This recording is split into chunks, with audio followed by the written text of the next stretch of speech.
Quinto siya. Si Ginang Ruth Quinto ang department head ng Filipino. Kaya nga nitong mga nakaraan na, sabi ko, 3 taon ko na rin inilalagay pala tuwing kami ay nagpupunta ng La Union para gumawa ng budget. Kung paano namin, kung saan namin ilalagay yung pondo ng gobyerno binibigay sa amin. Palaging nakalagay doon sa action plan ko is livelihood training for underprivileged women. See? Bakit naka-include yun? Kasi meron kaming programang tinatawag nating Gender Awareness and Development. Noong termino ni Mr. Datwin, ang pinagtuunan ng pondo ay ang mga mag-aaral natin at ang ating mga eskwela. Sila, pag sinabi nating training, sila yung binibigyan namin sila ng kaalaman tungkol sa gender awareness, binibigyan namin sila ng merienda, guro at mga eskwela. Ngayon, bigyan din naman natin ng pagkakataon ang mga ating mga underprivileged women. Pag sinabi natin underprivileged women, sana huwag po nating ikahiya. But these underprivileged women are those classified doon sa poverty line. Okay? Alam niyo naman yan, di ba? Kaya nga kayo naging 4Ps. Alam nyo, ang puso ko ay naandyan sa 4Ps. Kasi mahirap ako noon, mahirap pa rin ako ngayon. Mas mahirap pa nga as a matter of fact. Noong mga panahon na yon, bata-bata pa ako, ang problema ko lang, pambili ng damit. Ngayon, may anak na ako, may asawa na ako, ang problema ko, pambili ng bra at panty. Ay, hindi ba mas mahirap ko? Lakas ng tawa mo, Josie, porque alam mo ang totoo. Ha? Di ba mas mahirap ang buhay ko ngayon? Eh di dapat yumaman na ako, no? But never kong ikinahiya ang kahirapan. Dahil hindi naman sinasabi ng Diyos, o hindi naman sinasabi ng ating sosyedad, ang ating komunidad, na kung ikaw ay mahirap na, ay tumigil ka ng mabuhay. Diba? Mas dapat na kung mahirap o may kasalatan ka o kakulangan ka sa buhay, mas dapat nga na ikaw ay magpupursigi para umunlad ang iyong kabuhayan. Tama? Kaya ang ganda ng katanungan ni Madam Leti Vidal, kaya lang nakalimutan ko na nga ulit. Ano yung una? Taong nagmamasid lang o taong gumagawa lang. Alam niyo, sabihin ko ang totoo. May mga impresyon, ang mga nakakataas na mga tao na hindi nila alam kung ano yung nangyayari doon sa mga underprivileged group. Yung mga class E, A, B, C, D, E, class D, class E. Tayo yun. May sinasabi nila na ang 4Ps, Pantawid Pamilya, na proyekto ni GMA, tama? Proyekto ni GMA yan, buti na lang nung pumasok si Pinoy sa eksena, ipinagpatuloy niya ito.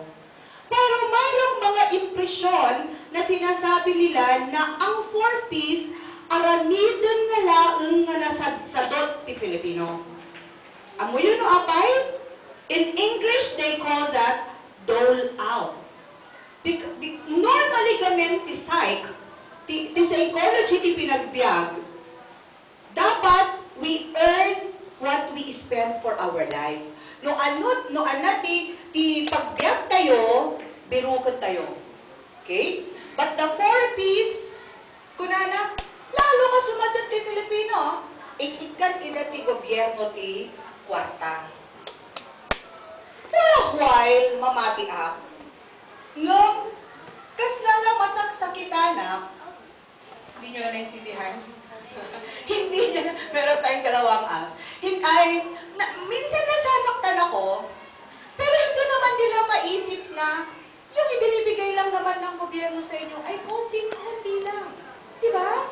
Konting-konti lang para sana mabilhan nilang disenteng pagkain, which is a basic commodity, basic need ang inyong pamilya. But, sabi ko nga, yon? Dahil hindi naman tayo pare-pareho ng mentalidad. Correct?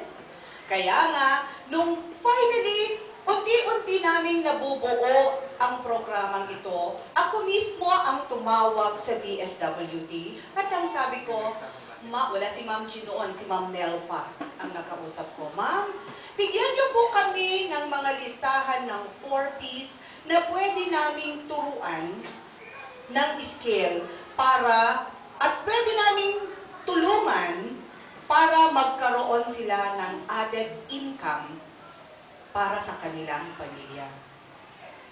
So, yes ma'am, bibigyan ko kayo. Be sure that these parents are 4 Ps ng aming paaralan. Okay? Sa totoo lang, na-recheck pa nga ito dapat kahapon ito. Pero pagdating sa division office, sabi nila hindi nyo pwedeng ituloy yun ngayon kasi mayroon ding training ang elementary ng 4 Ps yan. Sabi ko, paano mangyayari yon? Magkaiba naman ang clientele ang tuturuan namin. Kami identified na, yung iba, alam na mga guro kung sino yung mga eskwela nila. Kasi may purpose kami kung bakit namin ito gagawin. Una, naniniwala ako na ang success o tagumpay ng paaralan ay nakadepende sa tagumpay ng isang pamilya. Sa 4 na taon kong pag-upo dito at sa mahigit 20 years kong pagiging guro dito, nalaman ko na kung ano yung damdamin, kung ano yung disposisyon ng mga mag-aaral ng mga Tarang National High School. I'm going to explain that. Dito sa paaralan, ang dami-daming problema ng mga bata. At ang bilin ko sa ating guidance counselor at sa ating mga curriculum chairpersons at sa mga advisors, bigyan nyo ako ng sample ng mga cases na yan para malaman ko ang rason kung bakit ganyan ang pag-uugali nila. Kaya nga, mayroon kaming feeding program kasi ma'am, ang mga bata, ang sasadutan na sumbrukan, diba? Tamad na silang mag-aral, tamad silang sumbruk. Bakit? Una, wala silang almusal. Diba? Alam ko, nasa baryo, ang almusal ay kape. Diba? Pag tinanong mo yung bata, nag-almusal ka ba? Yes, ma'am. Anong ulam mo? Kape. Matagal ko nang alam yan. Taga-baryo din ako. Diba? Yung tatay ko taga-barikir, ang nanay ko taga-tagak. I am certified baryotic. Naswerte lang na may umampon sa mga magulang ko na taga-bayan, kaya naging social ako ng konti, taga-ili na rin ako. Kasi dito ako baryo pa rin ang Pugunlumboy Kasi I was born in Pugunlumboy. Actually, dyan, sa tapat ng school. Mabitbit dagon. Okay, eskwela. See? So, Jose, ama muna. Inside out. Hingga na kinarakarak. Okay. So, ganon. Handa nga ang breakfast. So, di ko namin, if we have these students who cannot have breakfast at the feeding program But, amuyo, do you know that ang hirap namin magpa-feeding program? Bakit? Mabainda, correct? Akala nila, kasalanang malaki pag mahirap sila. Diba? Ibain dati kahirapan kasala pa yung being a student in the feeding program is a stigma. Yung parang, tuyok, di ma-identify ang marigrigan. So what? Diba? But of course, matamo sa tayo nagiging upuping. Dati kanulutan saan pa nga kasing lawak, di kanulutan tayo, nga matarusan tayo, di sitwasyon But you have to realize nga dahil kayat ko nga impresyon nga maikat kinyada. So what I do is, minsan, once in a while, no, at the feeding program, the feeding, ibigwa at donate ti kwarta para feeding At dati sarili nga buildingan, the Health and Nutrition Building, which was donated by Renato ano na nga, sa baka Renato Ponsalti may bagakaan. Renato Ferrer, Centrum. Okay? At the Jada nga mangmanganan. Iti kwa last year, the other year, mangmangdad 6,000 a month, ay, 6,000 para pipiding da. Okay? Ngayon, ang feeding nila nang gagaling sa kantin. Kaya nga, ang ginagawa ko, pag nag-feeding sila, andun ako, katungtungog ita. Mabainda pa yung na umay, mga. Kumatwa, how can they learn well in school? Paano sila matututo ng mabuti sa school kung nilalakad nila ang layo ng Durungan Punta, Durungan Salavante, Durungan Valerio, para lang makapasok. Pagdating namin dito sa school, exercise, sabi namin, abay, hindi na sila mag-exercise. Eh bakit pa nga ba kasi sila mag-exercise? Eh sobra na yung nilakad nila. Kaya tinanggal na namin yung exercise as a morning ritual. Kasi nga, mas marami ang hindi nag-e-exercise kesa yung nag-e-exercise, napagod na sila. Ilang kilometro ang nilakad nila. My heart was bleeding when one Saturday, inimbitahan ako ni Mr. Datwin sa bahay nila. At siyempre, mundo to the rescue. Ang hirap-hirap naming nakarating doon sa Bunagan. Ang parang 7 years na tayong tumatakbo mundo, hindi pa ba tayo makakarating? Sabi ko, and there I realized, ang hirap pala ng nilalakad ng mga batang walang service kung ganito kalayo. Bako-bako pa ang daan, inisim, nagkaduti, abot-abot na.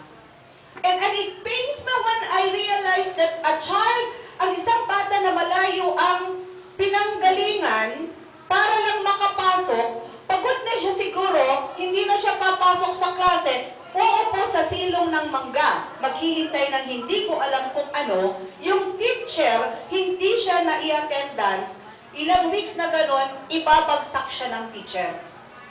Bakit? Hindi siya pumapasok sa klase ko, mami.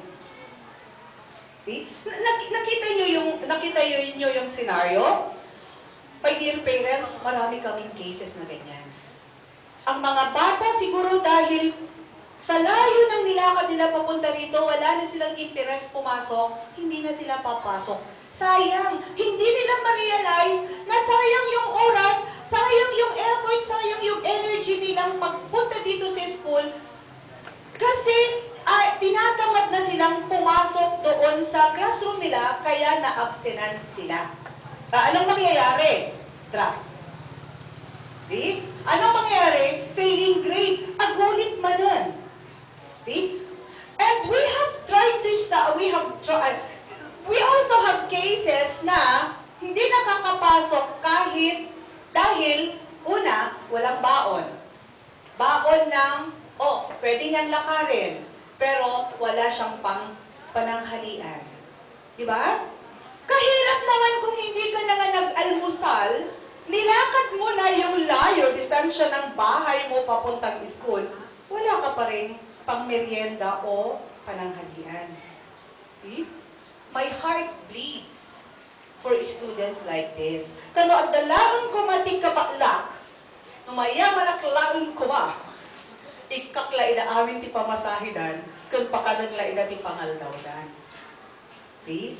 Because the bottom line is, we want all these children, we want all the learners to finish high school.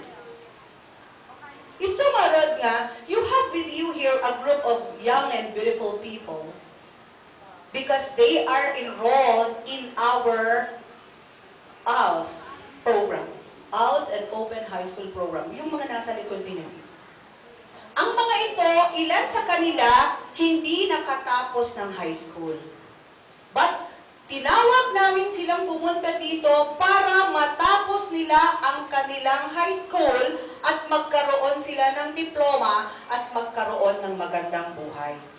Sila ay mag-e-examine sa, sana hindi, pusto talaga? Ala, paano na si Rickson? Sila ay mag-e-exam sa November, magtatagal pa kayong magre-record. Sa November, at kung hindi nila maipasa, although, ang gagaling na ng mga teachers nila, dapat nilang ipasa. Kahit kung dapat nilang ipasa at hindi pa rin nila maipasa, okay lang. Babalik sila at tatapusin nila ang kanilang pag-aaral sa Open High School Program. Ibig sabihin ay hindi papasa sa kanila doon sa examen kung patuloy silang magre-report dito. Yung third year na mag-examen, hopefully, matatapos niya ang third year, 1 taon na lang ang babalikan niya. Yung naka-enroll na 4th year ngayon na hindi pumasa, babalik pa siyang mag-report after November, hopefully, matapos niya ang 4th year niya, gagraduate siya sa March. Ganun yun. So, but wag na natin paabutin ang mga anak natin sa kanilang sitwasyon. Ngayon na natin gawin yun. Kaya nga, kayo ang pinili namin dahil kayo ang target naming tulungan. Para sa training ninyo, sa ngayong araw na to, wala na tayong orientation doon sa program, ano? Bakit namin kayo tuturuan gumawa ng longganisa at tusino? Bawat isa sa inyo magkakaroon ng ilang kilo? Madam Letty? Yung may take home sila? Pag ilang kilo? Ayan. Bawat isa sa inyo, bibigyan namin ng 3 kilong pork. Sa inyo yun. Yung 1 kilo, tuturuan kayo ni Madam Melia na gawing tusino. Ay, longganisa. Tusino. Kalahating kilo, ang dami-dami namang, tuwa kayo, ano, may ulam kayo. Yung kalahating kilo, gagawin yung tusino.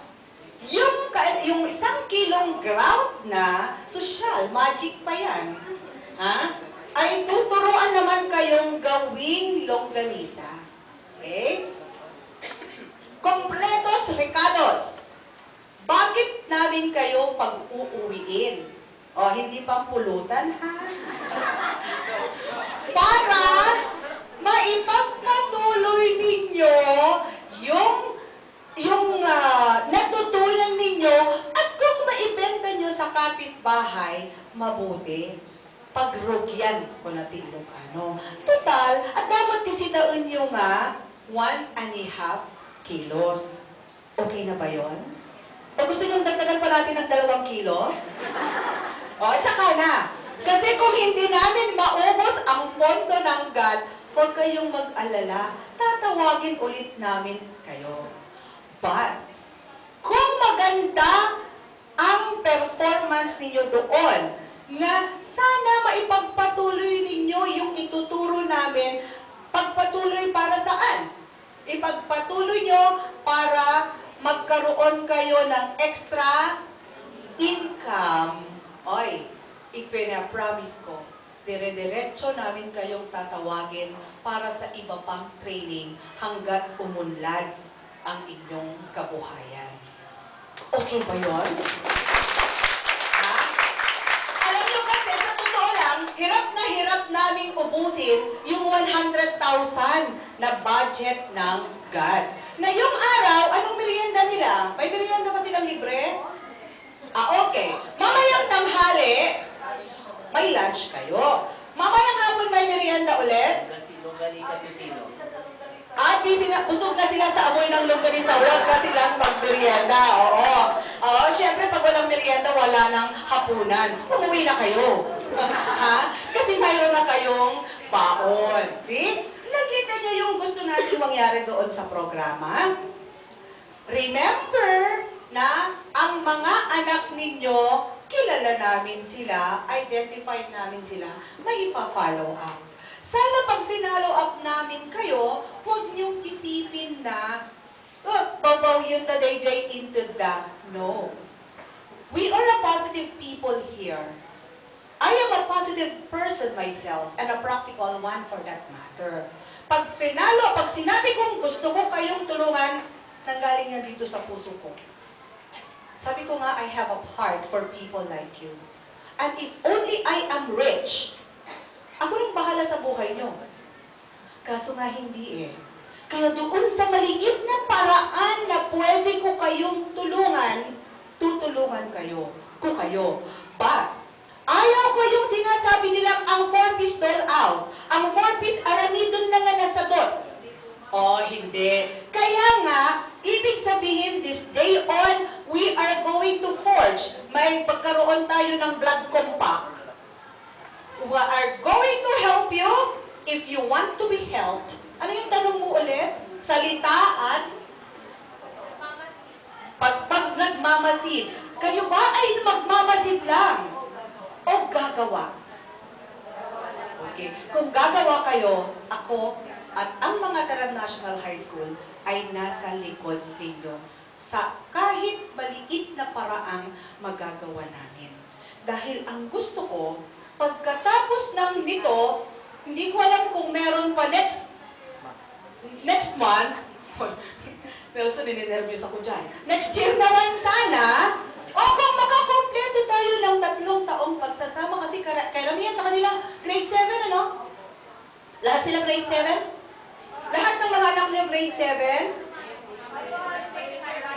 Halo-halo. O hanggat andito ang anak ninyo, from time to time, at mayroon kaming kakayahang gumawa ng training, tatawagin namin kayo. Pwede kaming magbigay ng training ng pedicure, manicure, at kukulot. You like that? Yeah. Pwede kaming magbigay, because we have teachers. Ang gagamitin namin sa inyo, dapat tatawag kami sa TESDA. Pero busy ang TESDA, kaya andyan naman si Madam Mislang at si Madam Sarmiento. Sila ang magtuturo sa inyo sa paggawa ng longganisa at tocino. Gusto niyong gumawa ng cake? Upside down cake? Galing ka. Wala tayong panbalot. Oven. We have teachers who can teach you. Gusto niyong mag-aral ng reflexology? See? Libre na ang oil, libre pa ang tuwalya. Gusto niyong mag-aral ng computer? Pwede na, walang uurungan. Ano po yung pwede nating ibigay sa kanila? Reflexology, PMA, haircut, hair color.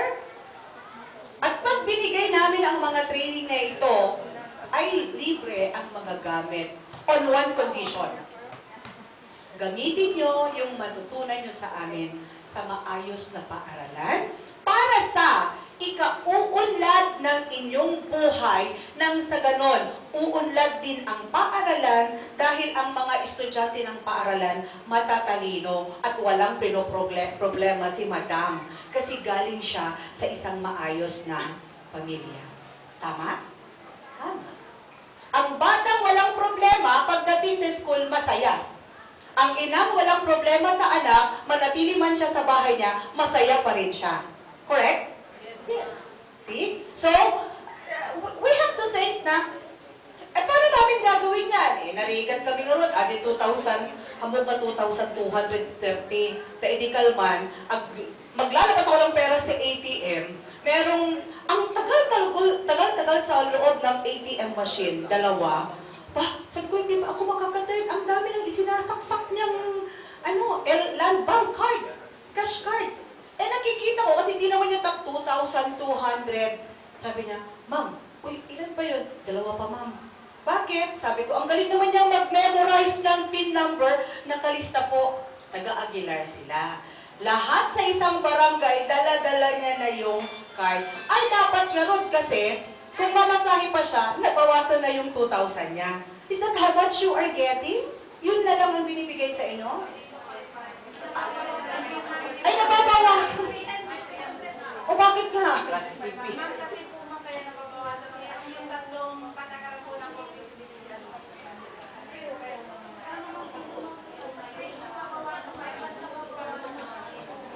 Oo nga. Ano ba ang patakaran ng 4-piece? Una, patakaran ng 4-piece. Sige nga, ano nga patakaran ng 4-piece? Kaya hindi nila natutupad.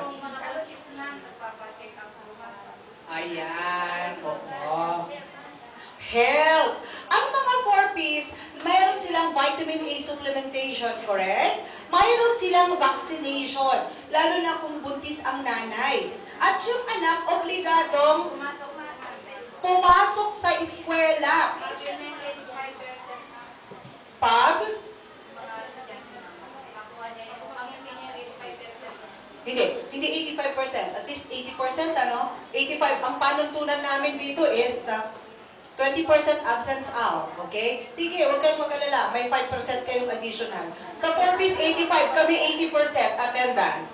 Ha? Pag ang attendance niya bumaba sa 80%, drop.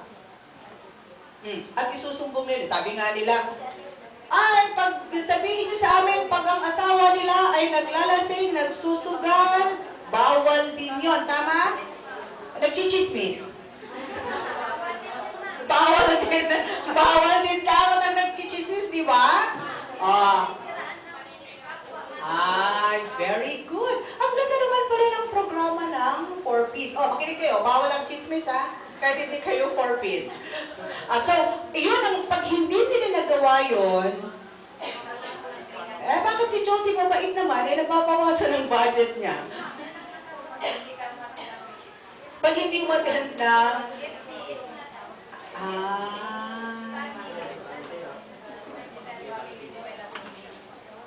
sinong nag-handle ng family development session? Leader ninyo. Sinong municipal lead natin? Si Kathleen Joy. Okay. So, dapat tuparin nyo yun lahat para hindi mababawasan. Para yung ibinibigay ng 4P sa inyo through DSWD, susubukan namin isupplement in. Okay? So, we'll see. But what we can promise you is, ang may pa-promise namin sa inyo is, we will do our part.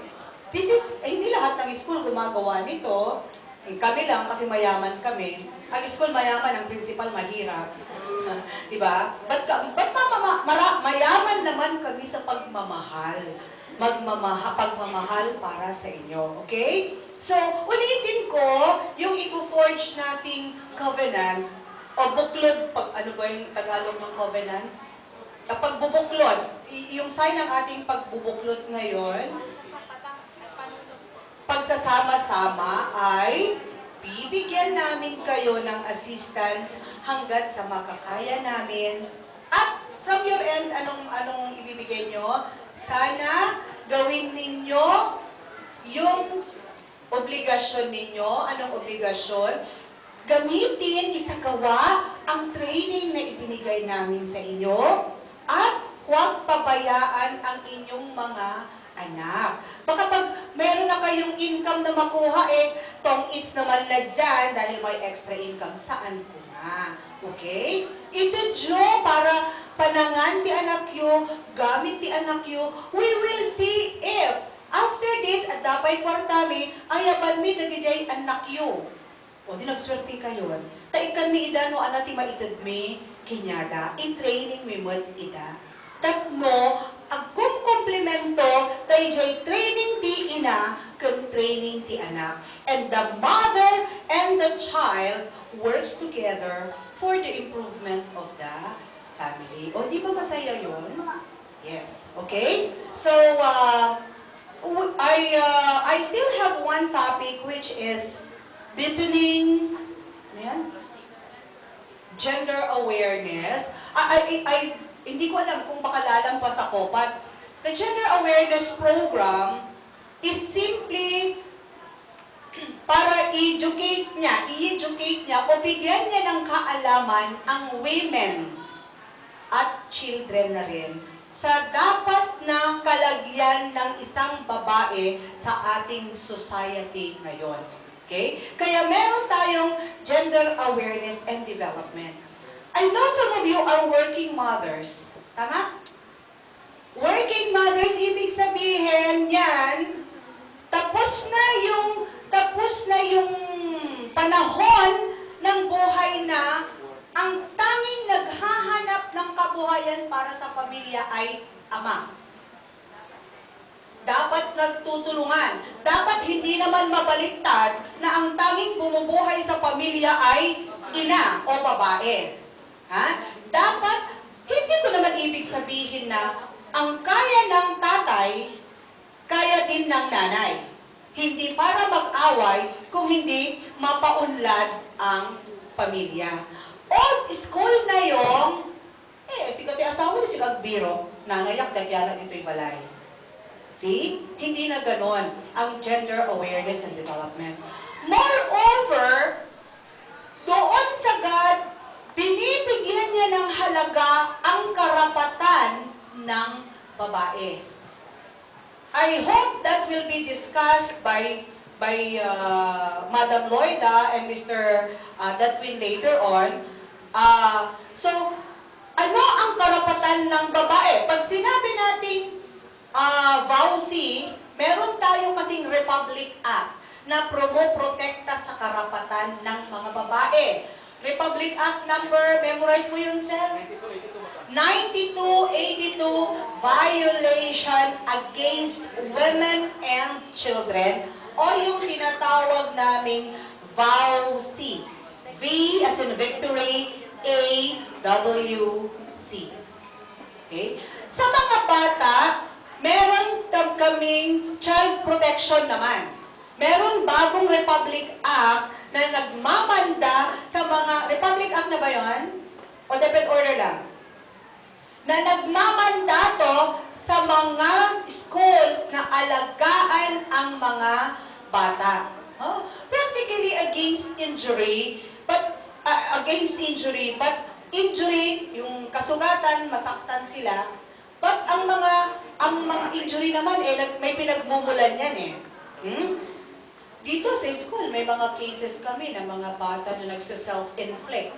Alam niyo ibig sabihin ng self-inflict? Pagre-rebelde nila sa pamilya nila, sasaktan nila. Sugat-sugatan na, di ba kapagida? We have how many cases of that already?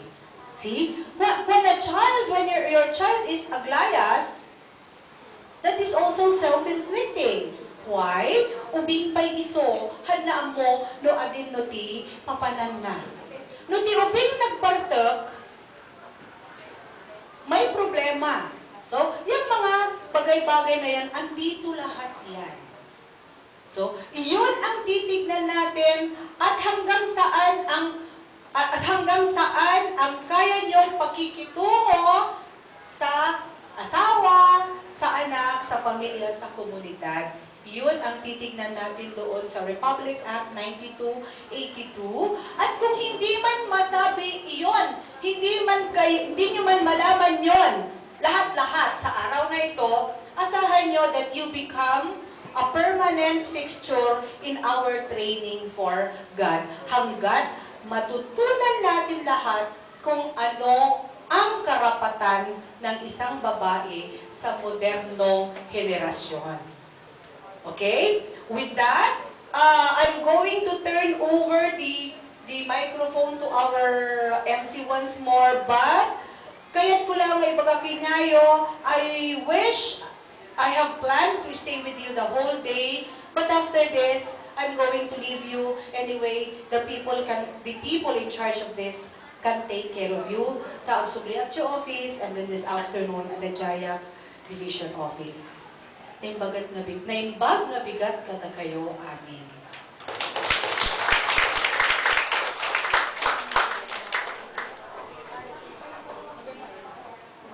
Thank you po, Madam Principal, for the inspiring message. In behalf po sa mga participants po natin ngayon, malaking pasalamat po namin na meron tayong adali manangasi nga Madam Principal tayo makaslala ni Madam Cabrera. Baka dumating po ang panahon na wala na tayong 4-piece members kapag natuto tayong lahat na gumawa ng tosino at longganisa. At maraming salamat po sa tosino at longganisa namin. Kasali po pa kami doon. Joke lang po.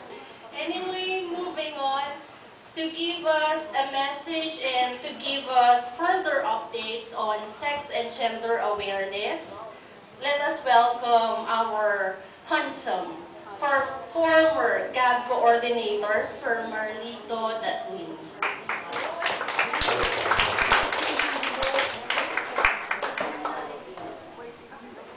Our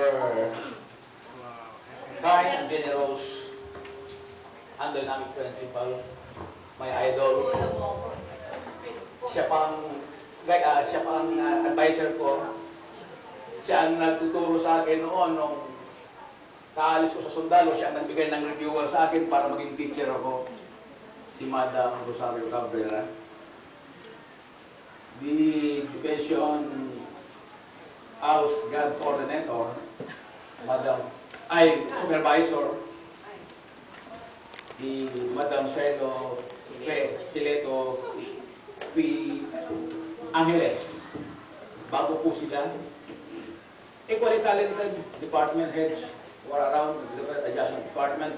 We have here my boss, Mr. Cabrera, Madam Rob Kento, of course, another department head who are around. My dear colleagues, the David family, my comrade in the Mangatara National High School, my dear participants, my dear mothers, good morning to everyone. My task to be discussed with you, my friends, now is sex and gender. Marami nagtatanong kung ano yung sex, ano yung gender. Nagtataka po ako, may nagtanong po sa akin kahapon, Sir, alam ko yung sex. Binilang yung kamay niya, 1, 2, 3, 4, 5, 6. Tama po, sabi ko. Tapos ano yung ginger, sabi niya. Sabi ko, yung mispronounced word. Alam mo sabi niya, Sir, hindi ako English teacher. Kaya sabi niya, yung gender, naging ginger. Eh sabi ko, luya yan. Kaya ito po ang tatalakayin po natin ngayon. Sometimes, permit me, my dear friends, if I mispronounce words because I'm not also an English teacher.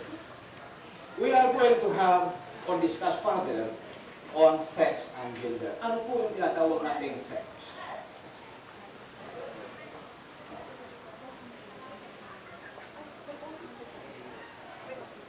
Sex refers to an individual members of one of two biological distinct categories.